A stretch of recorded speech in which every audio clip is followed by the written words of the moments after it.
Hay personas que pasan por tu vida y se quedan en tu mente mucho más tiempo del que deberían. A veces ya pasó tiempo. A veces ya no hablan. A veces incluso sabes, con toda claridad, que esa persona no te conviene. Y aún así, sigues pensando en ella. Aparece cuando estás sola. Aparece cuando intentas distraerte. Aparece en canciones, en lugares, en horarios, en recuerdos, en pequeños detalles absurdos que parecían no significar nada, pero que de alguna forma siguen activando algo dentro de ti. Y eso puede ser desesperante. Porque llega un punto en el que ya no entiendes qué está pasando. Te preguntas, ¿por qué sigo pensando en esta persona? ¿Por qué no la puedo soltar? ¿Por qué alguien que ya no está, sigue teniendo tanto espacio en mi cabeza? Y lo más frustrante es que muchas veces ni siquiera se trata de una historia increíble. No siempre fue el gran amor de tu vida. No siempre fue una relación profunda. No siempre hubo cierre.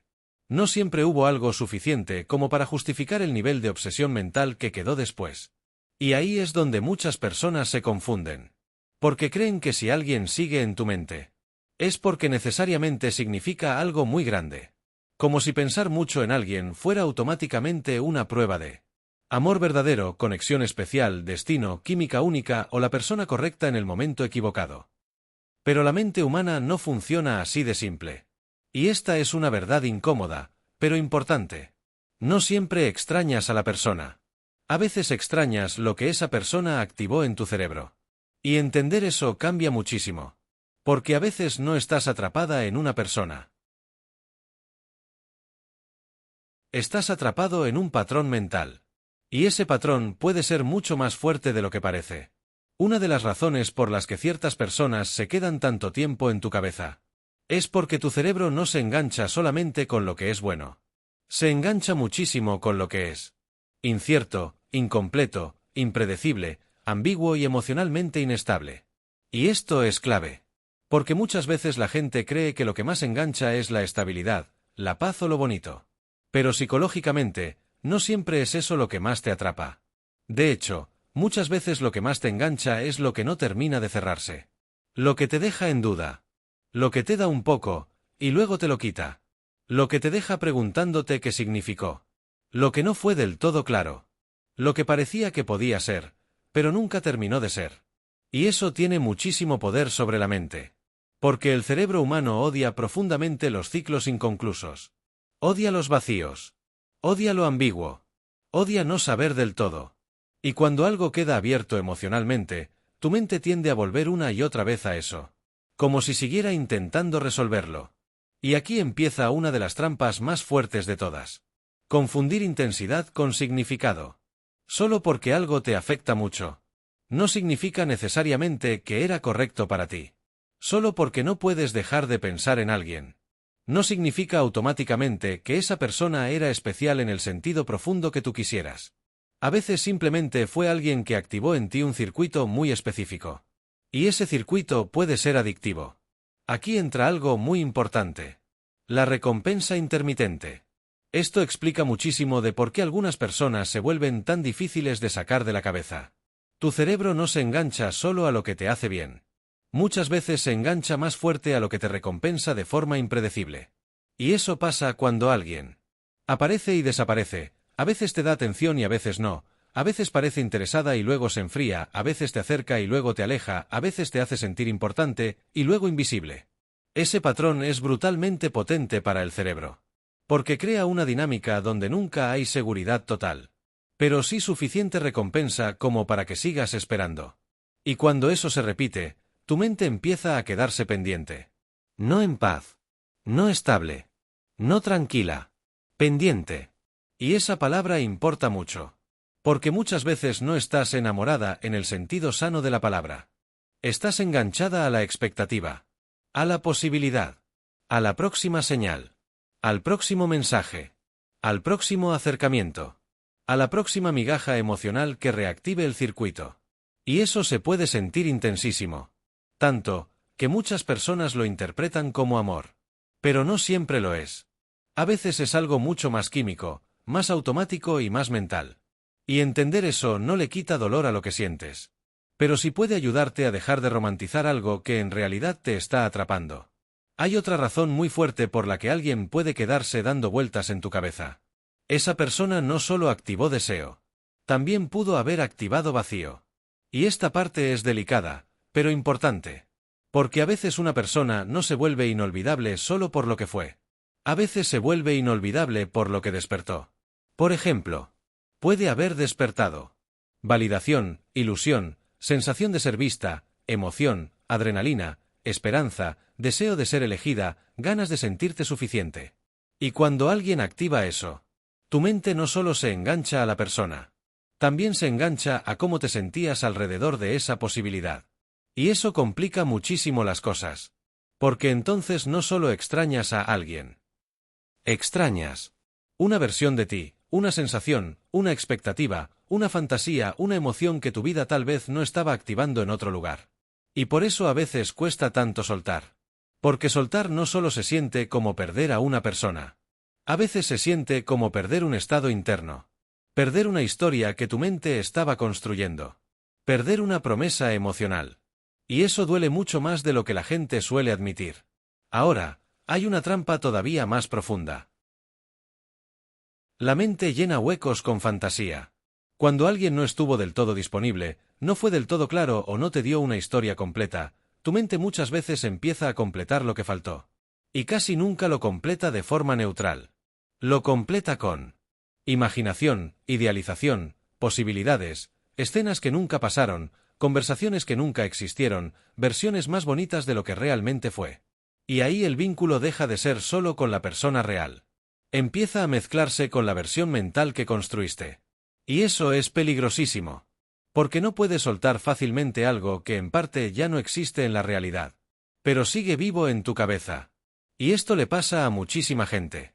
No están solo atadas a una persona. Están atadas a una narrativa. A una historia que su mente no terminó de cerrar. A una posibilidad que nunca aterrizó. A una versión idealizada de algo que en la práctica tal vez nunca fue tan sólido como parecía. Y eso hace que el apego mental sea muchísimo más difícil de romper. Porque no estás luchando solo contra recuerdos. También estás luchando contra fantasía, expectativa e interpretación. Y eso es una mezcla muy potente. Hay otra cosa que vuelve esto todavía más difícil. El cerebro asocia repetición con importancia. Y esta parte es muy traicionera. Porque mientras más piensas en alguien, más importante empieza a sentirse esa persona. No necesariamente porque lo sea objetivamente, sino porque tu mente interpreta la repetición como señal de valor.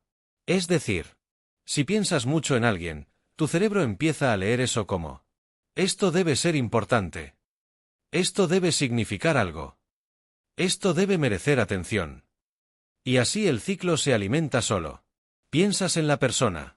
Eso la vuelve más presente. Esa presencia la vuelve más importante. Y esa importancia hace que vuelvas a pensar en ella. Y de repente ya no estás solo recordando a alguien. Estás reforzando un circuito. Y eso explica por qué a veces, incluso cuando quieres soltar, parece que tu propia mente trabaja en tu contra. Porque en cierto sentido, sí lo hace. No porque te quiera dañar, sino porque sigue funcionando por asociación, repetición y emoción. Y mientras sigas alimentando ese circuito mental, la persona va a seguir ocupando espacio. Aunque ya no esté. Entonces, ¿qué significa realmente no poder sacar a alguien de tu cabeza? No siempre significa que era el amor de tu vida. No siempre significa que deberías volver. No siempre significa que todavía hay algo pendiente. A veces significa algo mucho más simple, y más incómodo. Tu cerebro encontró en esa persona una fuente de estimulación emocional difícil de apagar. Y sí, eso puede doler. Porque a veces una parte de ti quiere que el significado sea más romántico, más poético, más especial. Pero la verdad muchas veces es menos mágica y más psicológica. Y honestamente, eso puede ayudarte más. Porque si entiendes que no todo apego mental es amor profundo, empiezas a recuperar poder. Empiezas a darte cuenta de que pensar mucho en alguien no siempre es una señal que debes obedecer. A veces es un patrón que debes observar. Y esa diferencia te cambia mucho. Ahora bien, ¿cómo se empieza a soltar esto? No con una frase de ámate más y ya. No con fingir que no te importa. No con obligarte a superarlo de golpe. Eso casi nunca funciona. Porque si intentas arrancarte una obsesión mental a la fuerza, muchas veces solo la vuelves más fuerte. Entonces, el primer paso real no es dejar de sentir. Es dejar de alimentar el circuito. Eso es mucho más útil. Porque muchas veces el apego no se mantiene solo por la emoción original. Se mantiene por todo lo que haces después. Revisar redes, volver a leer conversaciones, imaginar escenarios, escuchar canciones que activan el mismo estado, revisar indirectas, construir teorías, recordar una y otra vez lo mismo. Y cada vez que haces eso, aunque sea solo un poquito, tu cerebro escucha. Esto sigue siendo importante. No lo sueltes todavía. Y así se mantiene vivo. Por eso, muchas veces soltar no empieza con olvidar. Empieza con dejar de reforzar. Y eso sí cambia las cosas. También ayuda mucho a entender algo más. A veces no necesitas respuestas. Necesitas aceptar que no las vas a tener todas. Y esto duele, porque el cerebro quiere cierre perfecto. Quiere entender. ¿Por qué pasó? ¿Qué significó? ¿Qué sentía la otra persona? ¿Qué hubiera pasado si fue real o no? ¿Si te quiso o no? ¿Si volverá o no? Pero muchas veces no vas a tener claridad total. Y seguir intentando exprimirla de la nada solo te deja más atrapada. A veces sanar no empieza cuando entiendes todo. Empieza cuando dejas de negociar con lo inconcluso. Esa frase es muy importante. Porque hay vínculos que no se cierran con una conversación perfecta. Se cierran cuando dejas de darles energía mental. Y eso sí depende más de ti. Así que si hay alguien que no puedes sacar de tu cabeza, quiero que recuerdes esto. Tal vez no estás loca. Tal vez no estás exagerando. Tal vez no estás demasiado intensa. Tal vez simplemente tu mente se quedó atrapada en una combinación muy poderosa de incertidumbre, repetición, expectativa, deseo, vacío y emoción mal cerrada. Y sí, eso engancha muchísimo. Pero no porque esa persona tenga un poder místico sobre ti, sino porque tu cerebro es profundamente vulnerable a los patrones inconclusos. Y entender eso no hace que desaparezca de inmediato. Pero sí puede empezar a devolverte algo muy importante. Claridad. Y muchas veces la claridad es el primer paso real para soltar. Porque una vez que dejas de llamar destino a lo que en realidad era un circuito, ya no lo alimentas igual. Y eso cambia mucho más de lo que parece. Si te interesan más vídeos como este sobre apego, dopamina, obsesión mental, autosabotaje, atención, memoria y cómo funciona realmente la mente humana, puedes quedarte por aquí. Porque a veces el problema no es solo lo que sientes. A veces el problema es que nadie te enseñó a entender por qué lo sientes así.